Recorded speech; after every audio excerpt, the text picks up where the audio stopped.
I remember we were gonna go to was it Dubai? What was it? Where and Osgod got COVID or something happened. And then I couldn't go, and then I got an Airbnb because I couldn't go back to the house or something. But I remember that was like the first, probably because I like went to an Airbnb by myself and like probably got a taste of like a little bit of a quieter was that the Khabib fight thing. And, yeah. I see.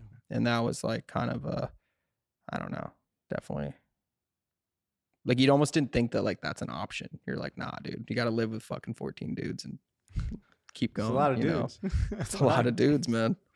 Especially after doing it for a long ass time. It's just like, it's just like, I was just gonna say, like, when did you guys find like a time where it was just like, you're just not motivated and you're just not as into it as you used to be? Probably around that time for me. Was there like a certain moment, or it just was building up and you're like, yo, I got to try something different?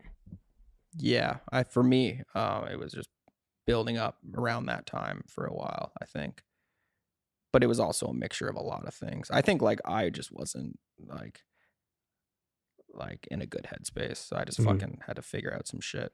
But like I'm sure it tested you a lot of times. Like I could tell when it was like a lot on you, but you were always good to fucking just like, this is what we got to do. Fucking keep it going. I think that it's just like, I understand too what you were going through too, because it's like even now with like my like health too and mental health, like I realize too, like, dude, it really is everything. Yeah. And it's like, if you don't have your mental health, then like, what do you really have, right? So like, if you were going through that time when like you had to do what you had to do, like, you know what I mean? Like, if you were not in a good headspace and like it wasn't the best environment and all that, I was like, it makes total sense to me. Like, you know, best way to describe it is it was crazy, and it was like, you know, there was crazy even now, bro. It's still, you know, there's times where like, that's why I'm prioritizing my health, and like, it's good. There'll be certain trips that I could go on. Like we're talking about doing international shit. Like besides probably Dubai, I'm not like, I don't even want to travel till I get the shred done and like get to that goal of like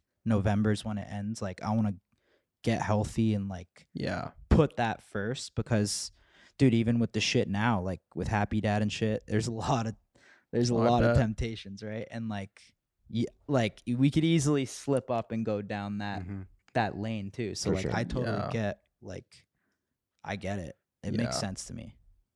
There's just a point where you realize like, yo, this isn't sustainable. If you want to accomplish things, you can't like live an unhealthy lifestyle like that. No. Like daily. Well, the best way to describe it like is when you're at a point, like say someone's going through whatever it is, like fucking depression or crazy anxiety, or dude who like even far like bipolar or schizophrenic, like dude, like when you go through something like that to a point where you've like redlined it, I feel like all these things that matter, right? Like your business and your like all these things that are like at the front line, it's almost like that becomes 1% because your head's not there. So like your 99% of your brain is freaking out because you're like you know what I mean? It's like I can't really explain it, but like it's like the best way I can say it is like you don't really have a choice. Yeah, you don't have a choice. It takes over. It's like there's a filter over you, and you're like, I have to deal with this, and then I can go deal with those other things that matter.